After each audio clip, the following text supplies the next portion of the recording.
Hello दोस्तों, आज हम बात करेंगे स्पार्क प्लग के बारे में।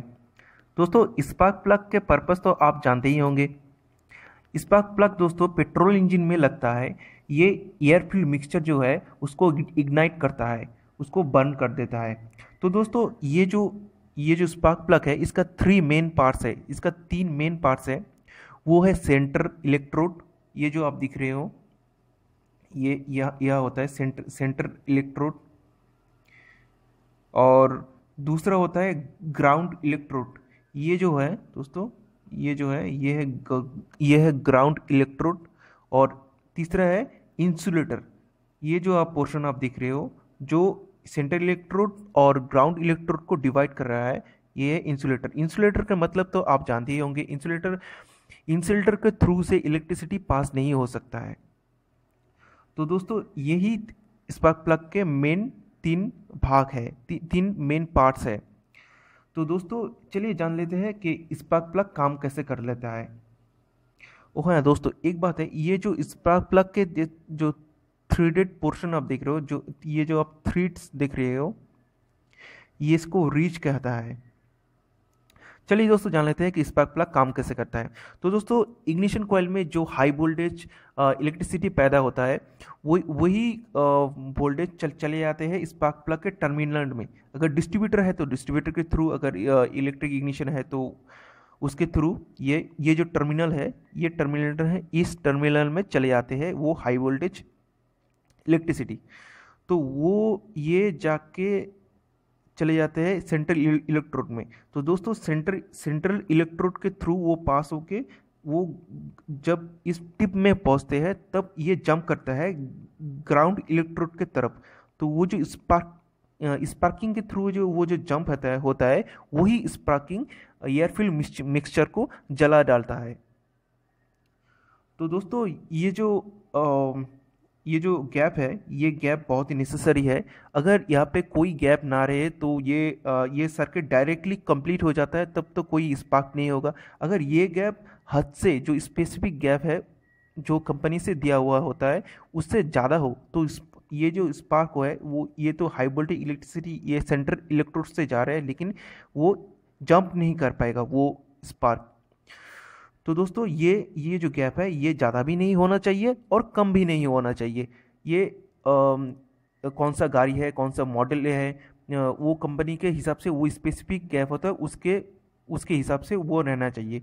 और दोस्तों ये जो गैप है, ये स्पार्क प्लग के जो गैप है, ये फिलर गेज से नापता है। ये ये है फिलर गेज। इससे वो मेज़र करता है वो कितना गैप हो, उस गैप को, जो स्पार्क प्लग के गैप है। तो दोस्तों ये स्पार्क प्लग गैप ज़्यादातर 0.8 से 2.0 तक हो सकता है। ये डिपेंड करता है कि कौन सा गाड़ी है, कौन सा मॉडल है, इसके ऊपर।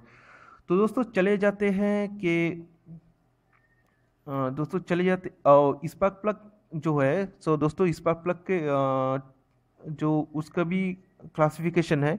एक है हॉट प्लग और एक है कोल्ड प्लग। अब दोस्तों आपके मन में सवाल हो रहे हैं कि ये हॉट प्लग, कोल्ड प्लग, ये सब झमेला क्यों दिया है। तो दोस्तों इसका भी एक रीज़न है कि हॉट प्लग कोल्ड प्लग ये इसलिए दिया है, मैं समझाता हूँ दोस्तों। ये जो पहले समझ लेते हैं कि हॉट प्लग क्या है और कोल्ड प्लग क्या है।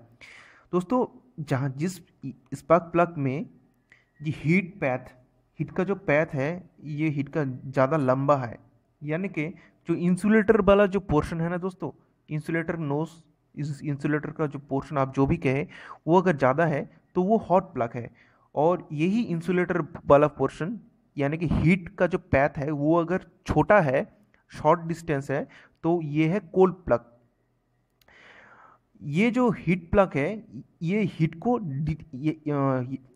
इंजन में कंबस्चन तो हो रहा है ना, तो इंजन में अगर कंबस्चन हो रहा है तो इंजन में हीट तैयार होता है। ये जो टिप है ना, ये टिप इलेक्ट्रोड का जो टिप है, ये बहुत ही हॉट हो जाता है। तो ये जो हीट है, इसके थ्रू से, इलेक्ट्रोड के थ्रू से इंसुलेटर, तो ये हॉट प्लग में वो धीरे धीरे हीट को डिसिपेट करता है, और ये कोल्ड प्लग में बहुत जल्दी जल्दी हीट को डिसिपेट करता है।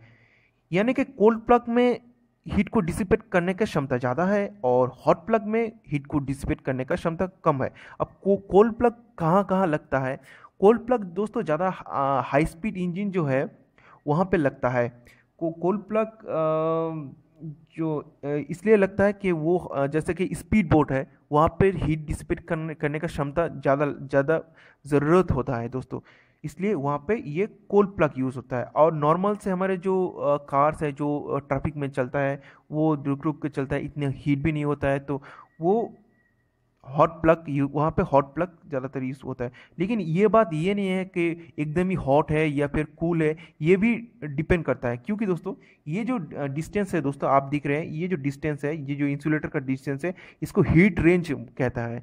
ये जो हीट रेंज है ये कितना होना चाहिए, वो इंजीनियर लोग वो अपना अपना जैसे कि कोई भी कंपनी है उसके हिसाब से वो ही मेजर करता है कि इसका जो हीट रेंज है वो कितना होना चाहिए।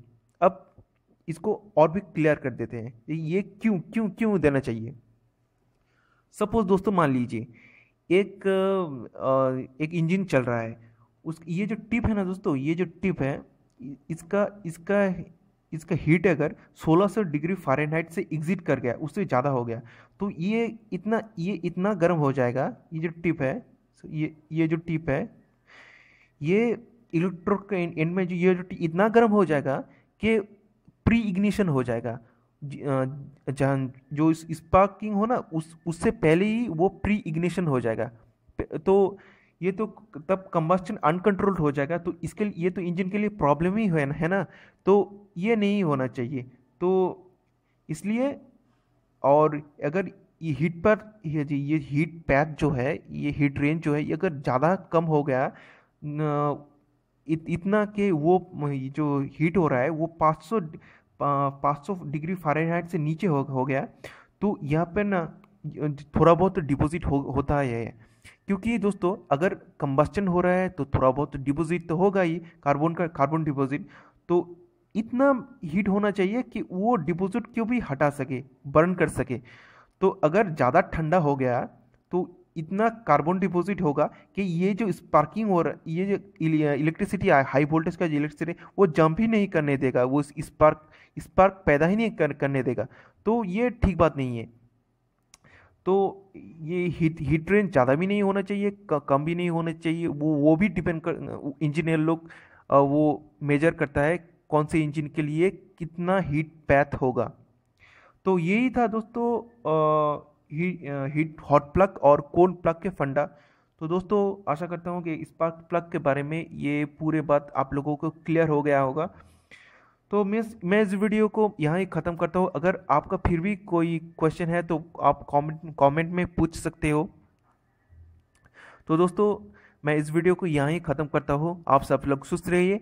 धन्यवाद।